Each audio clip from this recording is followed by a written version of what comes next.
Halo semuanya, saya Sinche. Sekarang ini, kebanyakan orang memiliki iman dan percaya Tuhan itu ada. Mereka percaya kepada Tuhan yang ada dalam hati mereka. Jadi seiring waktu, di berbagai tempat orang-orang percaya kepada begitu banyak Tuhan yang berbeda ratusan bahkan mungkin ribuan. Mungkinkah ada begitu banyak? Sama sekali tidak. Lalu, ada berapa banyak dan siapakah Tuhan yang benar? Tidak satupun tokoh hebat atau terkenal bisa memberikan jawaban yang jelas untuk ini. Karena tidak ada manusia yang bisa melihat Tuhan atau bersentuhan langsung dengannya. Semua manusia memiliki masa hidup pendek, dan yang mereka alami serta saksikan sangat terbatas. Siapakah yang bisa berikan kesaksian yang jelas tentang Tuhan? Tidak banyak yang bisa melakukannya. Kita mengenal Alkitab sebagai karya paling klasik dan penuh otoritas yang menjadi kesaksian untuk Tuhan. Itu berisi kesaksian bahwa Tuhan menciptakan segala sesuatu, dan sejak menciptakan manusia, Dia telah membimbing kehidupan manusia di bumi. Dia mengeluarkan hukum dan perintah. Dan Alkitab bersaksi bahwa Tuhan dalam daging, Tuhan Yesus datang untuk menebus manusia. Menubuatkan kedatangan Tuhan kembali pada akhir zaman untuk melakukan pekerjaan penghakiman demi sepenuhnya menyelamatkan umat manusia dan membawa manusia ke tempat tujuan indah. Jadi jelas, Tuhan yang disebutkan Alkitab adalah Sang Pencipta, satu-satunya Tuhan yang benar. Ini berlandasan kuat. Ada yang bertanya, siapa sebenarnya Tuhan yang disebutkan Alkitab ini? Siapa namanya? Bagaimana kita menyebut Dia? Dia disebut Yahweh, lalu dalam daging, Dia dipanggil Tuhan Yesus. Lalu kitab Wahyu menubuatkan Yang Maha Kuasa akan datang pada akhir zaman, Tuhan yang Maha Kuasa. Tuhan ini adalah Dia yang menciptakan langit, bumi, segala sesuatu dan manusia. Dia satu-satunya Tuhan yang benar yang selalu membimbing dan menyelamatkan umat manusia. Dia kekal, berdaulat atas seluruhnya, dan berkuasa atas segalanya. Jadi siapapun selain pencipta dan satu-satunya Tuhan yang benar ini adalah Tuhan palsu. Iblis adalah Tuhan palsu. Dan para malaikat jatuh yang mengikutinya berpura-pura menjadi Tuhan untuk menipu orang tanpa kecuali. Misalnya, Buddha, Kuan Im, dan Kaisar Giok dari Taoisme adalah Tuhan palsu. Banyak Tuhan palsu lain seperti yang ditahbiskan oleh para kaisar masa lalu. Serta Tuhan agama lainnya yang tidak perlu kita bahas. Jadi kenapa kita mengatakan mereka adalah Tuhan palsu? Karena mereka tidak menciptakan segala sesuatu di surga dan di bumi, atau menciptakan umat manusia. Ini bukti paling masuk akal. Semua yang tidak mampu menciptakan segala sesuatu, berkuasa atas segalanya adalah Tuhan palsu. Apakah Tuhan palsu berani mengeklaim bahwa segala sesuatu diciptakan olehnya? Tidak. Bagaimana dengan manusia? Tidak akan berani. Akankah dia berani mengeklaim bisa menyelamatkan umat manusia dari iblis? Tentu saja tidak. Jika Anda memohon kepada Tuhan palsu saat bencana datang, akankah dia muncul? Dia tidak akan bisa. Dia akan bersembunyi, bukan? Jadi, kita bisa lihat Tuhan palsu tidak bisa menyelamatkan umat manusia dan mempercayai mereka adalah iman yang sia-sia. Mempercayai mereka akan merusak diri dan hanya bisa berakhir dengan tenggelam dalam kehancuran.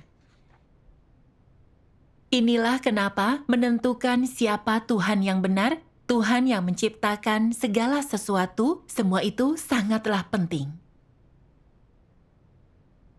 Mari kita lihat apa yang dikatakan dalam Kejadian 1 ayat 1. Pada mulanya Tuhan menciptakan langit dan bumi. Ini ayat pertama dalam Alkitab. Ayat ini penuh otoritas dan bermakna. menyampaikan misteri Tuhan menciptakan surga, bumi, dan segala sesuatu kepada umat manusia. Kejadian juga merupakan catatan Tuhan menciptakan cahaya dan udara dengan firman-Nya, serta semua hewan dan tumbuhan, dan menciptakan manusia dengan tangannya. Tuhan menciptakan segala sesuatu dan memelihara segalanya. Dia memberikan segalanya untuk kelangsungan hidup kita. Umat manusia dan semua makhluk hidup lain bertahan hidup di bawah hukum yang ditetapkan Tuhan. Inilah kekuatan dan otoritas unik Sang Pencipta, serta sesuatu yang tidak bisa dimiliki atau dicapai oleh manusia, malaikat, atau roh jahat iblis. Kita bisa mengatakan dengan pasti bahwa satu-satunya yang mampu menciptakan segala sesuatu dan umat manusia adalah Sang Pencipta, satu-satunya Tuhan yang benar. Tuhan menciptakan segala sesuatu dan menciptakan manusia, Dia berkuasa atas segalanya. Sementara itu, Dia memimpin dan menyelamatkan seluruh umat manusia. Mari kita lihat yang Alkitab katakan.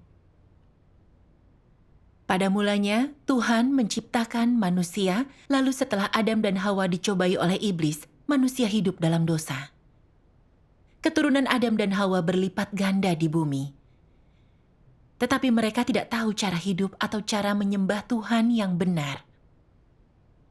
Berdasarkan rencana pengelolaannya, Tuhan memulai pekerjaannya di zaman hukum Taurat, mengeluarkan hukum Taurat dan perintah, mengajari manusia apa itu dosa, apa yang harus mereka lakukan dan tidak boleh lakukan, agar tahu cara hidup dan cara menyembah Tuhan Yahweh.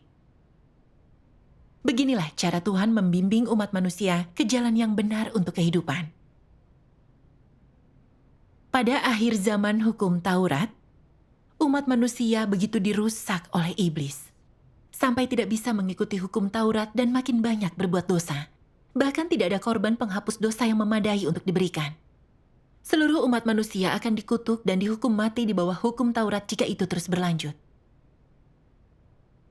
Untuk menyelamatkan umat manusia, Tuhan menjadi daging sebagai Tuhan Yesus. Dia secara pribadi disalibkan demi umat manusia sebagai korban penghapus dosa kita, menanggung dosa manusia. Setelah itu tidak seorang pun harus memberikan korban penghapus dosa untuk dosa-dosa mereka. Selama mereka percaya, mengaku, dan bertobat kepada Tuhan, dosa-dosa mereka diampuni. Dan bisa datang ke hadapan Tuhan untuk menikmati semua yang Dia karuniakan kepada mereka. Tanpa korban penghapus dosa Tuhan Yesus, semua orang akan dikutuk dan dihukum mati di bawah hukum Taurat. Dan mustahil kita bisa berada di sini hari ini. Jadi kita tahu Tuhan Yesus adalah penebus seluruh umat manusia, penampakan satu-satunya Tuhan yang benar. Roh-Nya adalah Roh Tuhan Yahweh. Dia adalah penampakan Tuhan Yahweh dalam daging. Lebih sederhananya, Tuhan Yahweh datang ke dunia sebagai manusia untuk menebus umat manusia. Dan Dia adalah satu-satunya Tuhan yang benar. Pada zaman kasih karunia, Tuhan Yesus melakukan pekerjaan penebusan, dan semua orang yang percaya kepada Tuhan telah diampuni dosanya. Meskipun menikmati kedamaian dan sukacita pengampunan dosa, serta semua kasih karunia yang Tuhan berikan kepada manusia tidak pernah berhenti berbuat dosa. Orang-orang hidup dalam siklus berbuat dosa, mengaku dan berbuat dosa lagi. Mereka belum mencapai kekudusan atau layak memasuki kerajaan Tuhan. Tuhan Yesus berjanji akan datang lagi pada akhir zaman untuk menyelamatkan manusia dari dosa dan membuat mereka ditahirkan, membawa mereka ke kerajaannya.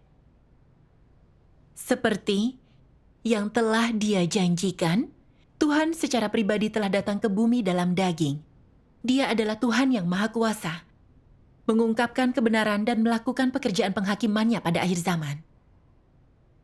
Tuhan yang Maha Kuasa telah mengucapkan jutaan firman, menyingkap misteri rencana pengelolaan 6.000 tahun Tuhan, dan memberitahu umat manusia tentang akar dari dosa dan penentangan manusia terhadap Tuhan. Bagaimana iblis merusak manusia, bagaimana Tuhan bekerja selangkah demi selangkah untuk menyelamatkan manusia, cara menerapkan iman agar disucikan dan masuk ke kerajaannya, cara mencapai ketundukan dan kasih untuk Tuhan, serta kesudahan dan tempat tujuan akhir dari setiap jenis orang.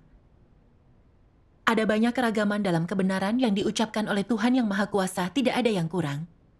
Melihat banyaknya kebenaran yang telah diungkapkan oleh Tuhan Yang Maha Kuasa, kita bisa memastikan bahwa Dia adalah Tuhan Yesus yang datang kembali. Karena Tuhan bernubuat, ketika Dia, Roh kebenaran itu datang, Dia akan menuntun engkau sekalian ke dalam seluruh kebenaran. Bukankah Tuhan Yang Maha Kuasa menyingkap begitu banyak kebenaran adalah penggenapan nubuat Tuhan Yesus? Bukankah ini membuktikan Dia adalah Roh Tuhan Yesus yang datang kembali untuk bekerja dalam daging? Jadi, Tuhan Yang Maha Kuasa dan Tuhan Yesus adalah satu roh. Lalu Tuhan Yang Maha Kuasa adalah Juru Selamat yang datang ke bumi untuk sepenuhnya menyelamatkan manusia. Hanya Tuhan yang bisa mengungkapkan kebenaran. Selain Tuhan, tidak ada manusia yang bisa melakukan ini. Di sepanjang sejarah umat manusia, tidak ada manusia yang mampu mengungkapkan kebenaran.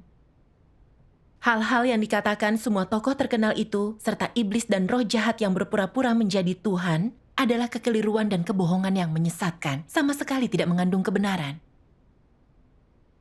Hanya Tuhan yang bisa mengungkapkan kebenaran dan menyelamatkan umat manusia. Tidak ada keraguan tentang itu. Tuhan menciptakan langit, bumi, segala sesuatu, dan Dia menciptakan manusia. Dia telah berfirman dan bekerja untuk membimbing serta menyelamatkan umat manusia. Dengan yakin bisa kita katakan bahwa hanya Pencipta yang bisa menciptakan surga, bumi, dan segala sesuatu, serta mengatur nasib manusia adalah satu-satunya Tuhan yang benar. Tuhan menciptakan manusia, dan hanya Tuhan yang memperhatikan nasib dan kemajuan manusia. Sejak menyelesaikan pekerjaan menciptakan dunia, Tuhan berfokus pada umat manusia, mengembalakan kita, dan menyediakan yang kita butuhkan, menyediakan kita dengan kelimpahan. Dia tidak meninggalkan dan mengabaikan kita setelah menciptakan kita.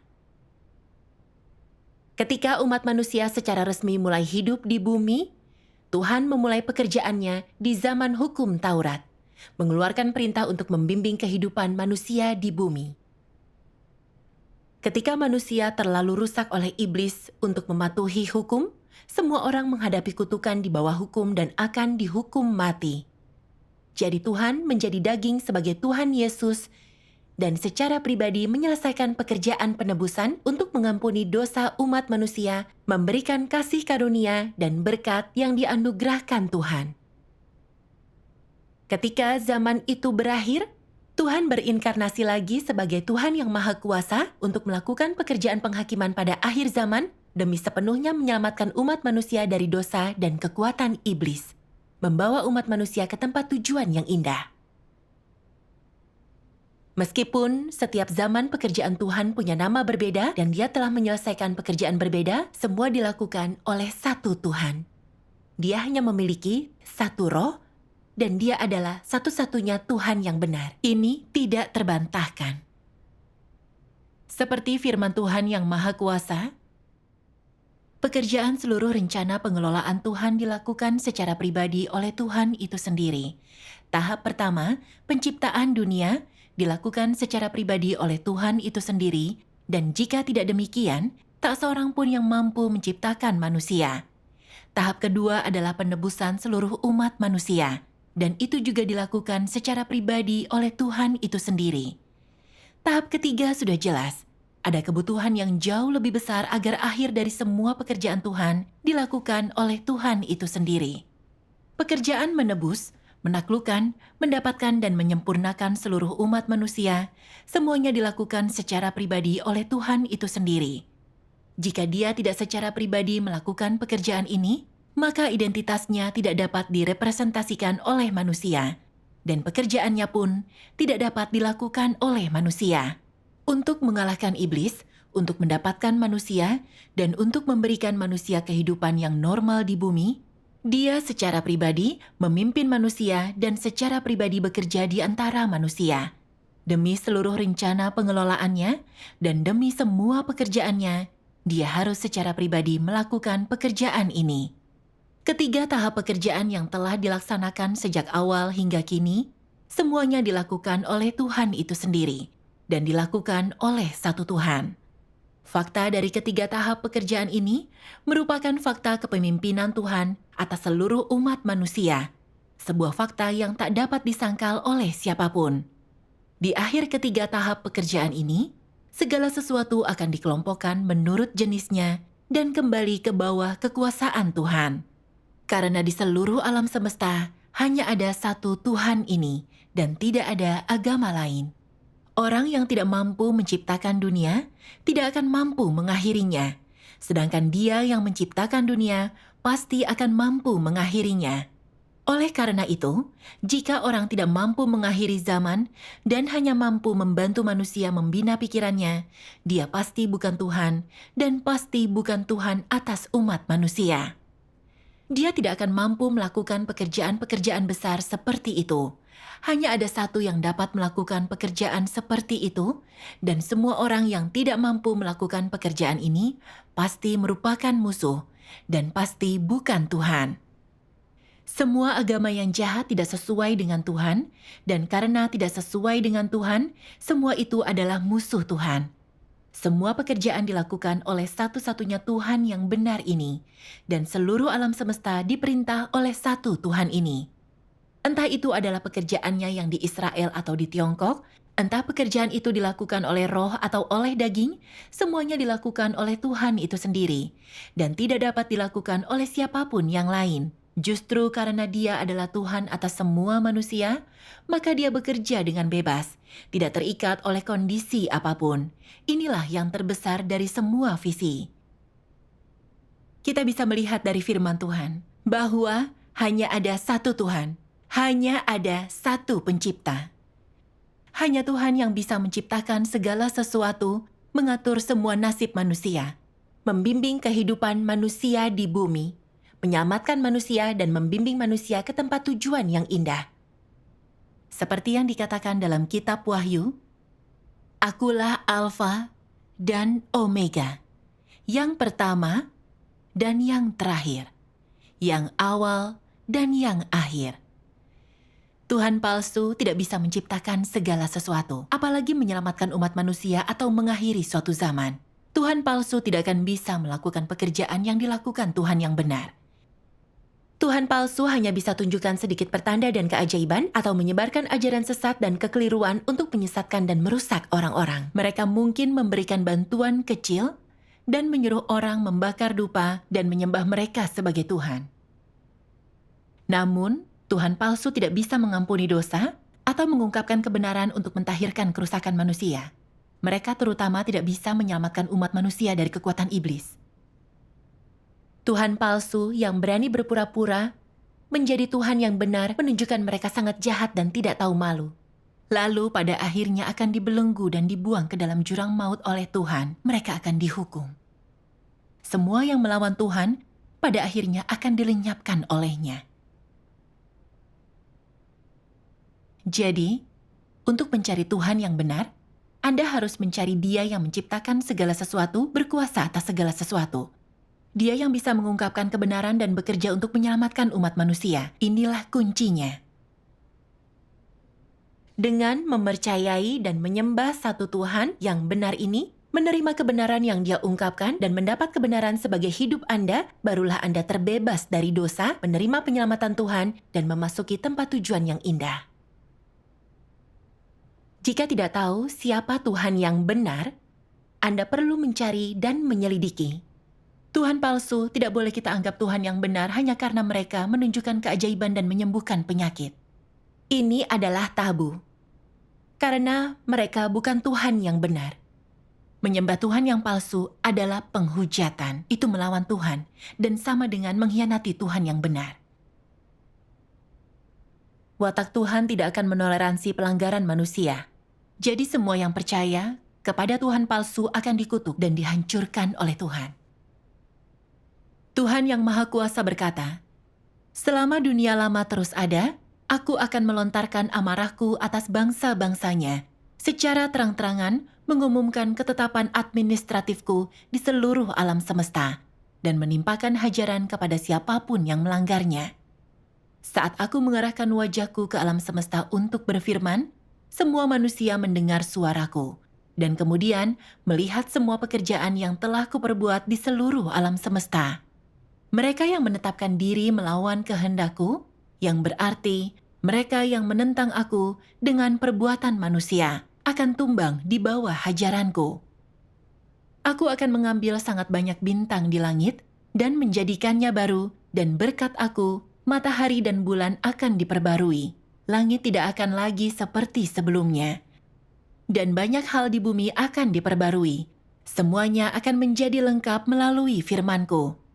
Bangsa-bangsa di alam semesta yang banyak itu akan dipisahkan sekali lagi dan digantikan oleh kerajaan-Ku, sehingga bangsa-bangsa di muka bumi akan lenyap selamanya, dan semuanya akan menjadi sebuah kerajaan yang menyembah Aku. Semua bangsa di bumi akan dihancurkan dan akan lenyap. Mengenai manusia di alam semesta, semua yang menjadi milik setan akan dimusnahkan, dan semua orang yang menyembah iblis akan ditumbangkan oleh apiku yang menyala-nyala. Kecuali mereka yang sekarang berada di dalam aliran ini, semuanya akan diubah menjadi abu. Ketika aku menghajar orang banyak itu, mereka yang berada di dunia agamawi dalam tingkat yang beragam akan kembali ke kerajaanku, ditaklukkan oleh pekerjaanku, karena mereka akan melihat kedatangan yang maha kudus yang berada di atas awan putih. Semua orang akan dipisahkan sesuai jenis mereka sendiri, dan akan menerima hajaran yang sepadan dengan perbuatan mereka.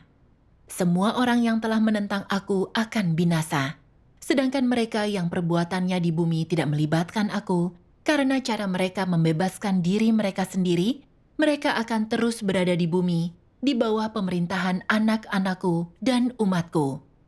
Aku akan menyatakan diriku kepada banyak orang dan banyak bangsa, dan dengan suaraku sendiri, aku akan memperdengarkannya di bumi untuk menyatakan selesainya pekerjaanku yang besar bagi segenap umat manusia yang akan menyaksikannya dengan mata kepala mereka sendiri. Itu saja untuk program hari ini. Terima kasih telah bergabung dengan kami. Jika Anda punya pertanyaan, jangan ragu untuk meninggalkan komentar di bawah video. Kami tahu program ini akan sangat membantu Anda. Bergabunglah dengan kami lain kali, dan sampai jumpa.